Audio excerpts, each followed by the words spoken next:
Hey, what's up guys, it's DarkArmedDuelist and today doing a Kuriboh deck profile. So I'm really excited to do this for you guys because this deck is an extremely fun deck to play, to swarm the field with all sorts of Kuriboh monsters and then use those monsters to climb into boss monsters. So without further ado, don't forget to like, comment, subscribe, hit the bell in there so you can become part of the notification squad, and definitely check out the Patreon down in the description below for all those awesome rewards. Like getting your name description in a single video, getting assigned cards in the mail, and even getting to request a deck profile every single month to your Patreon. So without further ado, let's get straight on into this. So first off, we're going to be playing 3 copies of the original Kuriboh, which, fun fact, this is actually the very first hand trap ever created. This card has a really cool ability that during damage calculation, if your opponent's monster attacks, quick effect, you can discard this card and you take no battle damage from that battle. But this card is actually a key combo piece to be able to use with cards like Multiply, 5-star Twilight, and a bunch of other cards in this deck. This card is a definite 3-of in the build. We then play one each of all the Kuriboh brothers, starting off with a single copy of Kuriboh. Then we play a single copy of Kuriboh, one copy of Kuriboh, and a single copy of Kuriboh. These are all really good at 1 each because your copy of 5-star Twilight can basically summon them from anywhere but banished, making it so you really only need a single copy each of these cards because we're playing 3 copies of 5-star Twilight. They're all really good in the deck and help you summon out your copy of Babylon, but I feel like 1 each is totally fine for this build. We then play 2 copies of Babylon. Babylon is an amazing boss monster in the deck and is absolutely insane because it has the ability that gains 300 attack and defense for each Kuriboh monster that you control and in your graveyard. And you can only use one of the following effects this card per turn and only once that turn. That if you have more monsters in your graveyard than your opponent does, you can special summon this card from your hand, or during your main or battle phase, you can return this card back to your hand, and if you do, special summon all 5 of the Kuriboh brothers back to your side of the field, essentially being Kuriboh and the other brothers back to your side of the field to help you just get a bunch of monsters on the field so you can link climb into some awesome plays. We then play a single copy of Winged Kuriboh. I'm really enjoying 1 copy of Winged Kuriboh in this deck because this card does come in extremely handy with the copy of Flute of Summoning Kuriboh, because as you play this deck you'll notice that you go through your original copies of Kuriboh extremely quickly, so this card is basically just a 4th target in the deck. Also, it's a really good 1-of in this build because it has the ability that when this card on the field is destroyed and sent to the graveyard, its effect is activated that after activation, during this turn, any battle damage that the controller of this card would have taken becomes 0, which is really awesome. That basically you just stop damage for the rest of the turn, which is really cool. We then play 2 copies of Reborn. Reborn is really good as a 2-of in this build because this card helps out a lot in the deck. I bumped this card up to 2 since the previous build, and I just really like it at 2 because it has the ability at the end of the battle phase, you can discard this card and target a monster in your grave that was destroyed by battle and sent there this turn and special summon it, essentially being like a monster reborn, which is really cool. It also has the ability when an opponent's monster declares an attack, you manage this card from the grave and then target any number of Kuriboh monsters in the grave and just special summon them back to your side of the field, again swarming the field, which is amazing, especially if you've already activated your copy of 5-star Twilight and have all the Kuriboh brothers in the graveyard. We then play 3 copies of Astral Kuriboh. Astral Kuriboh is an amazing 3-of in this build because this card can either come out as a level 5 to use with 5-star Twilight, or you can summon this card out as a level 1 because of its ability, because you can reveal a number XZ monster in your extract and then special summon this card from your hand, and if you do, this card's level becomes the revealed monster's rank. So we do play a rank 5 and some rank 1s in the extract to be able to reveal for this card's ability to either turn it into a 1 or a 5 to be able to use for any of our effects. The only downside to this card is while it's on your side of the field, you cannot special summon from the extract except number XZ monsters, so you're want to get rid of this card pretty quickly. But it's a really good 3-of in the build because it does help you get a level 5 on your side of the field instantly. We then play 2 copies of Skilled Brown Magician. Skilled Brown Magician is a really good 2-of in the deck. I have bumped this card down to 2, but it's amazing in this particular build because it lets you add a Kuriboh monster or multiply from your deck or graveyard to your hand. And each time a spell card is activated, you place a spell counter on this card, which is a really cool ability. And just by getting rid of a spell counter off of this card, you can increase this card to a level 5 and boost it up by 1500 attack points. Or you can add a Kuriboh monster or multiply from your deck or grave to your hand, getting you the exact card that you need. But I feel like 2 is totally fine in this build. We then play 3 copies of Red-Haired Hasty Horse. This card is great because it's basically a free special summon in this build. Because if there is a column with no cards, you can just special summon this card from your hand and attack position to that zone in that column, which is a great ability to just instantly get this card out on your side of the field so you can use 5-star Twilight. We're then playing an insanely powerful boss monster that you can actually summon this deck really easily, and that's going to be 2 copies of Dystopia the Despondent. This card is really good in the deck and is super easy to summon to your side of the field because it cannot be normal summon or set. It must be special summon from your hand or your graveyard by sending 4 face-up level 1 monsters that you control to the graveyard and cannot be special summoned by other ways. But that's super easy to do because of your copies of 5-star Twilight, putting a bunch of the Kuriboh brothers on your side of the field. It also has the ability during either player's battle step, once per battle involving this card, you can banish a level 1 monster from your graveyard, and until the end of the damage step, this card is unaffected by other card effects. Also, it cannot be destroyed by battle, making this 5,000 attack point monster not be able to destroy by battle, which I don't know what is going to destroy this by battle, but I don't want to see what it's going to be. But this card is really good in the deck as a 2-up because it's super easy to summon, and it's really going to surprise your opponent to summon this 5,000 attack point monster onto your side of the field and then just go in. This card is really, really good. So that's it for the monsters, guys. Let's get into the spells.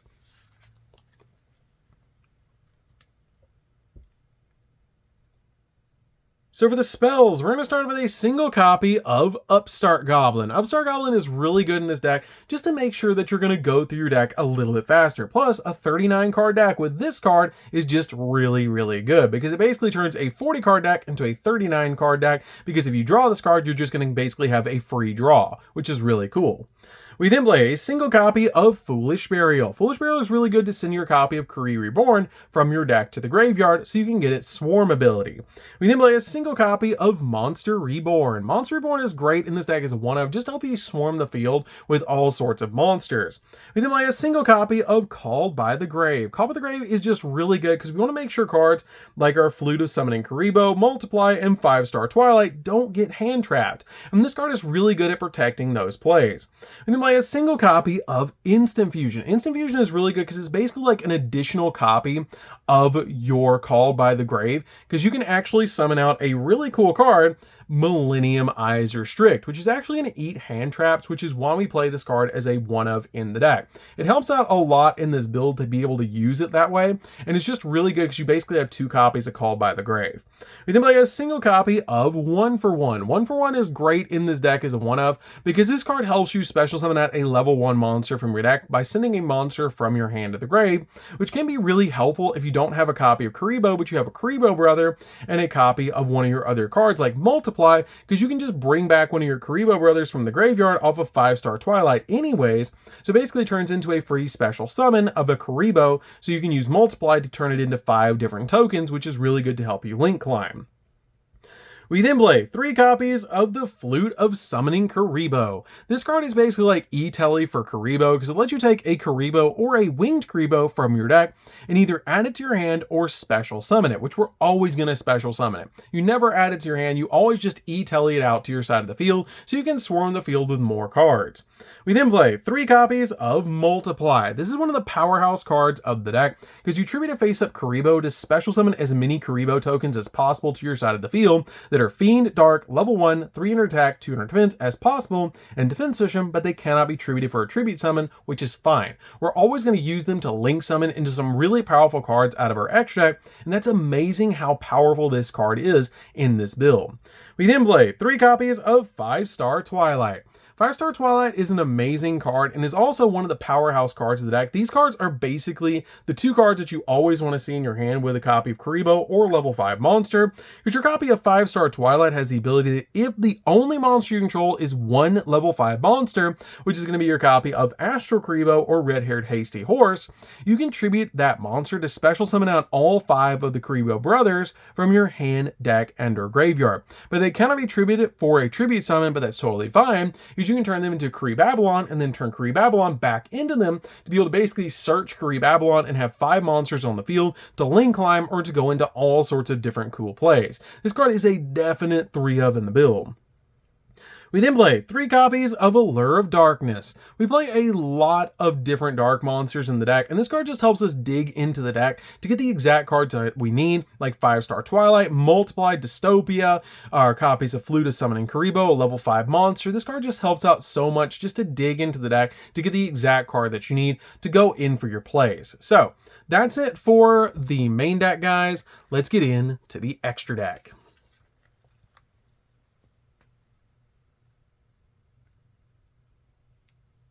So for the extra deck, guys, we're going to start off with a single copy of Link Kuriboh.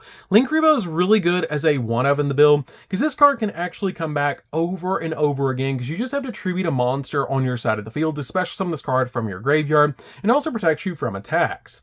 We then play a single copy of Mech Knight Crusadia Avermax. This is what you usually go into when you go in for your copy of Multiply, because you basically make like a Link Spider first, then you make a copy of IP Masquerena, or a copy of, say, IP Masquerena first, then make Link Spider and Link Kuriboh, and then step into Mech Knight Crusadia Avermax using the copy of the Link Spider, Link Kuriboh, and IP on your side of the field to be able to make this card, and it's basically invincible because you use IP to make this card, which is really cool. We then play a single copy of Access Code. Access Code's really good in this deck because it's very easy to summon, especially with how easy it is to swarm the board with this deck. And this card is amazing because it can pop multiple cards on the field and it comes out absolutely massive. We then play a single copy of Appaloosa. Appaloosa is usually what you make going first in this build, and you can actually get a 4-negate Appaloosa in this deck very easily. And this card is just a really good 1-of in the deck. We then play a single copy of Unicorn to spin stuff, 1 copy of Phoenix to pop spells and traps, 1 copy of Cerberus to pop monsters, a single copy of IP Masquerena, so we can go in for a copy of Mech Knight Crusadia Avermax during the opponent's turn and give it basically invincibility, or a copy of Appaloosa, or even Nightmare Unicorn to spin stuff. We then play a single copy of Dark the Dark Charmer. Dark the Dark Charmer is really good in this build because we play a lot of darks in this build. So this card is really good as a 1-of in the deck to help you link climb. We then play a single copy of a Link Spider. Link Spider is great in the deck because you can use your tokens to go into this card because they count as normal monsters, which is really good to be able to use because you basically, like I said before, go in for IP first since it has those downward arrows, then make this, and then go in with all 3 of your copy of Link Spider, Link Kuriboh, and IP into your copy of Crusadia Avermax to give you basically an invincible monster. We then play a single copy of Relinquished Anima. Relinquished Anima is really good because if your opponent plays it in a column that this card can point to, you basically just eat the monster, which is hilarious. We then play a single copy of number 61. 61 is in here because you're using this card to reveal with your copy of Astral Kuriboh, which is why you play this card in the deck. Then we're playing 2 really spicy tech cards in the build, which is going to be a single copy of number 31, Embodiment of Punishment, and a single copy of number 13, Embodiment of Crime. These are really good in the deck because they basically make it so your opponent takes the damage when they battle, which is really insane, but you can actually end games with these cards, but you have to have both of them on the field, but that's super easy to do because all you have to do is use 5-Star Twilight to summon out all the Kuriboh brothers and then use 4 of them to make these, which is really easy to do, especially if your opponent has a really big monster on the field, because it has the ability that once per turn during either player's turn, you can detach a material from this card and then change all monsters that your opponent controls to face attack position. Also, all monsters that your opponent currently control must attack this card this turn.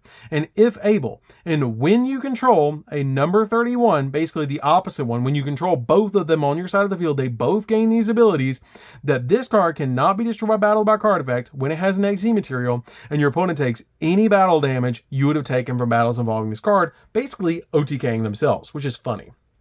We then play a single copy of Millennium Eyes Restrict. Millennium Eyes Restrict is really good in this build as a 1-of to be able to use the instant fusion to basically eat hand traps, which is why we play this card as a 1-of in the deck.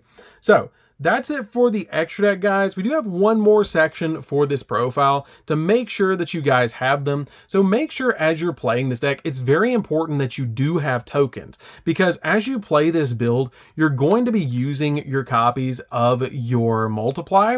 So make sure you have any 5 tokens to be able to use with multiply. I like playing the Kuriboh tokens, but you can play any token that you want, but they're really good to help you basically just put them on your side of the field to make sure you know how many tokens you have left to keep link climbing with. Plus, it's super cool to have tokens, especially the Kuriboh ones, because that's just super cool, because it's like you're throwing the Kuribohs out on your side of the field like Yugioh did when he used the copies of multiply. So that's going to do it for this one, guys. I hope you did enjoy it. This deck is super fun to be able to play. If you guys have never played a Kuriboh deck before, you should definitely give this deck a try. I cannot recommend it enough because it's such a fun deck to be able to play, to just basically swarm the field with Kuribohs. Your opponent goes, what are you doing? And then you link climb into a Mech Knight Crusadia Avermax or an Appaloosa with 4 negates, which is just insane. This deck is really, really fun, and I absolutely love playing Kuriboh. So that's going to do it for this one, guys. Don't forget to like, comment, subscribe, hit the bell there so you can become part of the notification squad, and we'll see you guys in the next video. See you later, guys.